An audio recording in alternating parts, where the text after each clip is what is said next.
तो चलिए दोस्तों शुरू करते हैं। लेकिन शुरू करने से पहले मैं आपको एक जानकारी देता हूं कि इस वीडियो के अंतर्गत अपन राजस्थान में लोक प्रशासन को पढ़ने वाले हैं।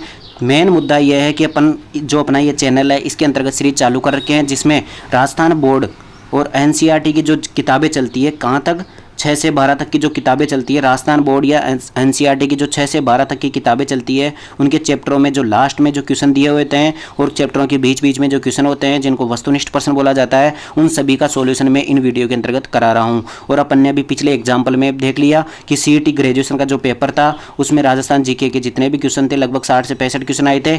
उनमें से 60 में से ये मान लो 55 प्लस क्वेश्चन अपने राजस्थान की इन्हीं आरबीएसई और एनसीईआरटी की बुक से एक भी क्वेश्चन बाहर नहीं गया है, ध्यान रखना, ठीक है। तो इस वीडियो के अंतर्गत अपन एक इंपॉर्टेंट 5वां चैप्टर पढ़ने वाले हैं।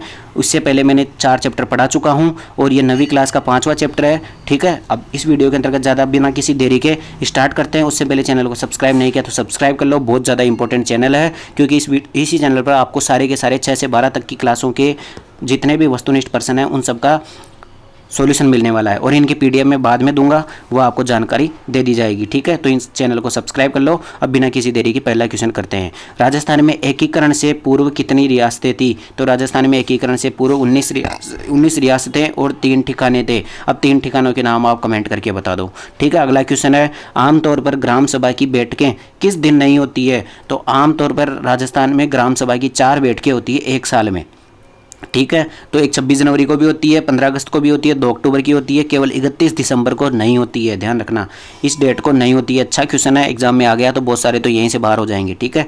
इसके बाद में आगे बढ़ते हैं अपन क्वेश्चन नंबर 3। नगरीय स्वशासन की इकाई में निम्न में से कौन सी एक नहीं है? तो कुल मिलाकर के अपने जो नगरीय स्वशासन चलता है उसके अंतर्गत एक तो नगर पालिका होती है, एक नगर परिषद होती है, एक नगर निगम होती है, लेकिन एक जिला परिषद नहीं होती है। ये किस में आती है? अपनी ग्रामीण स्वशासन में आती है, ठीक है। इसके बाद में आगे बढ़ते हैं, हमारे देश में किस संविधान संशोधन विधेयक द्वारा पंचायती राज व्यवस्था को अपनाया गया? देखो ये इतना इंपॉर्टेंट क्वेश्चन है, ये बहुत बार एग्जाम में पूछा है। देखो एक तो है 73वां संविधान संशोधन, ठीक है, और एक है 74वां संविधान संशोधन। इन दोनों को बता देता हूँ। 73वां संविधान संशोधन के तहत पंचायती राजों को पंचायती राज है उसको संविधान में दर्जा मिला था, ठीक है, पंचायती राज व्यवस्था स्टार्ट की थी। और 74वां संविधान संशोधन हुआ था, इसके तहत नगरीय स्वशासन को स्टार्ट किया गया था। किसको? नगरीय स्वशासन को स्टार्ट किया गया था, ठीक है। तो पंचायती राज पूछे तो 73वां संविधान संशोधन, और नगरीय स्वशासन पूछे तो 74वां संविधान संशोधन, ठीक है। दोनों क्वेश्चन याद रख लेना। इसके बाद में ग्राम पंचायत का मुखिया कहलाता है, तो ग्राम पंचायत का मुखिया सरपंच कहलाता है। कौन कहलाता है? सरपंच कहलाता है। और प्रधान किसका मुखिया होता है? पंचायत समिति का होता है, ठीक है, इतना याद हो गया। इसके बाद में आगे बढ़ते हैं अपन, जिला परिषद का मुखिया कहलाता है, तो यह जिला प्रमुख कहलाता है। आपको पंचायती राज की जो 3 स्तर वो तो पता ही होंगी, एक तो पंचायत होती है, एक पंचायत समिति होती है और एक जिला परिषद होती है, ठीक है। इसके बाद में आगे बढ़ते हैं, पंचायत समिति का सरकारी पदाधिकारी क्या कहलाता है? देखो पंचायत समिति का जो अध्यक्ष होता है ना, मुखिया होता है ना, वो तो होता है प्रधान, लेकिन ये पूछ रहा है कौन सा पदाधिकारी पूछ रहा है। सरकारी पदाधिकारी कौन होता है? तो वो होता है खंड विकास अधिकारी, ठीक है। प्रशासनिक अधिकारी कौन होता है?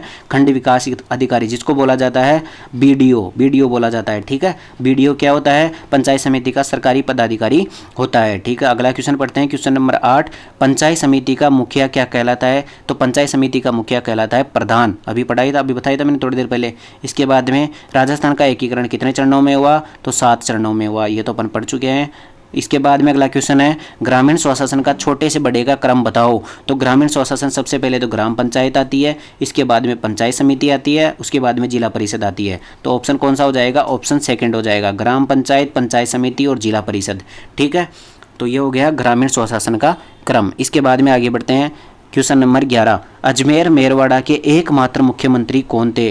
तो एकमात्र मुख्यमंत्री थे हरिभाऊ उपाध्याय। बहुत इंपॉर्टेंट क्वेश्चन है, क्योंकि एकमात्र मुख्यमंत्री थे।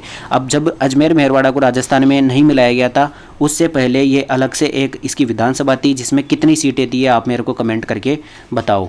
अगर आप बता दोगे तो मैं बता देता हूँ, कोई नहीं बताता। 30 विधानसभा सीटें थी इसके अंतर्गत, ठीक है। और एकमात्र मुख्यमंत्री कौन थे? हरिभाऊ उपाध्याय थे, ठीक है। अभी तक चैनल को सब्सक्राइब नहीं किया तो चैनल को सब्सक्राइब कर लो, क्योंकि इनसे बाहर कुछ नहीं जाएगा, फिर बाद में पछताओगे, ठीक है। अगला क्वेश्चन है क्वेश्चन नंबर 12। अजमेर मेरवाड़ा का राजस्थान में विलय कब हुआ था? तो अजमेर मेरवाड़ा का राजस्थान में विलय 7वें चरण के अंतर्गत 1 नवंबर 1956 को हुआ था, ठीक है। इसके बाद में अगला क्वेश्चन है क्वेश्चन नंबर 13। मत्स्य संघ में शामिल रियासतें कौन सी है? तो अलवर भरतपुर सॉरी एक सेकंड, अलवर, भरतपुर, करौली, धौलपुर, ABCD याद रख लेना, ABCD। ठीक है, ये कौन से में आती है? मत्स्य संघ में आती है। इसके बाद में राजस्थान दिवस कब मनाया जाता है? तो 30 मार्च को राजस्थान दिवस मनाया जाता है। ठीक है, अगला क्वेश्चन आता है मत्स्य संघ का विलय संयुक्त राज्य वृत्त राजस्थान में कब किया गया था? यानी कि कौन से चरण के अंतर्गत मत्स्य संघ का विलय हुआ था, आपको पहले तो ये बताना है। तो 5वें चरण के अंतर्गत मत्स्य संघ का विलय हुआ था। और डेट क्या थी उसमें, डेट बताओ मेरे को भाई। अब देखो आप कंफ्यूज होते होंगे, डेट बता देता हूँ। 1948 में 3 चरण हुए थे, ऐसे याद रख लो। 1948 में 3 चरण हुए, फिर 1949 में 2 चरण हुए। ठीक है, फिर 1950 में 2 चरण हुए। ठीक है, 3 और 2 5, 5 और 1 6, एक हुआ था यहाँ पे, और एक फिर कहाँ पर हुआ था? 56 में, 1 नवंबर 1956 में 1 चरण हुआ था। ठीक है, 48 में 3, 49 में 2, यहाँ पे 1 और यहाँ पे 1। ठीक है, तो अपन कौन सा पढ़ रहे थे? 5वां चरण। तो 3 और 2 5, तो 1949 वाली डेट है। ठीक है, 1949 वाली डेट है, इतना याद हो गया। अब इसके बाद में एक तारीख भी बता देता हूँ। तो 18-25, इसके बाद में 18-30, फिर आती है 15-26। ठीक है, तो 5वां चरण है, 1 2 3 4 5, तो 15 वाला। तो ऑप्शन कौन सा हो गया? अब यहीं से क्वेश्चन हो गया, देखो 15 मई 1949। 15 मई 1949 को बस अपने को चरण याद रखना है, डेट अपने आप निकल जाएगी। इसके बाद में राजस्थान में कितने संभाग है? तो राजस्थान में वर्तमान में तो 10 संभाग हो चुके हैं, लेकिन पहले 7 संभाग थे। ठीक है, लेकिन अभी तक किसी भी राजस्थान बोर्ड की किताबों में अपडेट नहीं हुआ है। इसके बाद में अगला क्वेश्चन है मुख्यमंत्री की नियुक्ति कौन करता है? तो मुख्यमंत्री की नियुक्ति कौन करता है? राज्यपाल करता है। ठीक है, इसके बाद में आगे बढ़ते हैं अपन। राज्यपाल की नियुक्ति कौन करता है? तो राज्यपाल की नियुक्ति राष्ट्रपति करता है। ठीक है, अगला क्वेश्चन है क्वेश्चन नंबर 19, मुख्यमंत्री के अधीन सबसे बड़ा अधिकारी कौन होता है? मुख्यमंत्री के अधीन यानी मुख्यमंत्री के अंडर में काम करने वाला सबसे बड़ा अधिकारी कौन सा होता है? तो वो होता है मुख्य सचिव। कौन होता है? मुख्य सचिव। अब मेरे को ये बताओ, वर्तमान राजस्थान में जो अपनी विधानसभा है उसमें मुख्य सचिव कौन है? उनका नाम कमेंट करके मुझे बता दो। अगला क्वेश्चन है पुलिस प्रशासन का मुखिया कौन होता है? तो पुलिस महानिदेशक, जिसको DGP बोला जाता है, वह क्या होता है? पुलिस महानिदेशक होता है। ठीक है, मुखिया होता है, पुलिस प्रशासन में सबसे बड़ा वही होता है। इसके बाद में आगे बढ़ते हैं अपन।